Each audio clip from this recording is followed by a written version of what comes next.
ભરૂચના ધારાસભ્ય રમેશ મિસ્ત્રીના હસ્તે નલ સે જલ યોજના હેઠળના મીઠા પાણીના પ્રોજેક્ટનું લોકાર્પણ અને મુખ્યમંત્રી ગ્રામ સડક યોજના હેઠળના રસ્તાનું ખાતમુહૂર્ત કરવામાં આવ્યું હતું।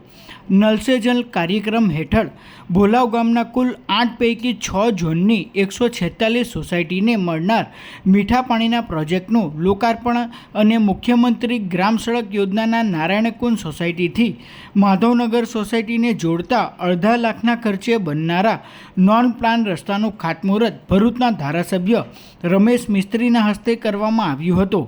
આ પ્રસંગે જિલ્લા ભાજપ પ્રમુખ મારુતિસિંહ અટોદરિયા, જિલ્લા પંચાયતના કારોબારી ચેરમેન ધર્મેશ મિસ્ત્રી સહિતના આગેવાનો અને કાર્યકરો ઉપસ્થિત રહ્યા હતા।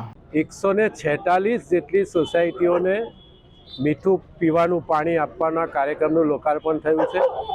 અમારા જિલ્લા સંગઠનના અધ્યક્ષ શ્રી મારુતિસિંહની વિશેષ ઉપસ્થિતિમાં ધર્મેશભાઈ, જિલ્લા પંચાયતના સભ્ય અને તમામ સરપંચ, ડેપ્યુટી સરપંચ, તાલુકા પંચાયતના તમામ સભ્યો, ગ્રામ પંચાયતના સભ્યો અને બધી સોસાયટીના પ્રમુખ આગેવાનોની હાજરીમાં ખૂબ લાંબા સમયથી અને આતુરતાથી ભોલાવ ગ્રામ પંચાયતમાં રહેતા સોસાયટીના સૌ રહીશોની આ માંગણી હતી।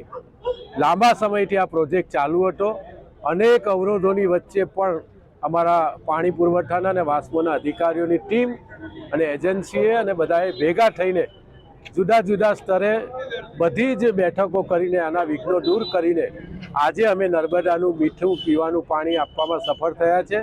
ખૂબ ઉત્સાહ અને આનંદની લાગણી સામાન્ય લોકોના ચહેરા ઉપર અમે જોઈ રહ્યા છીએ।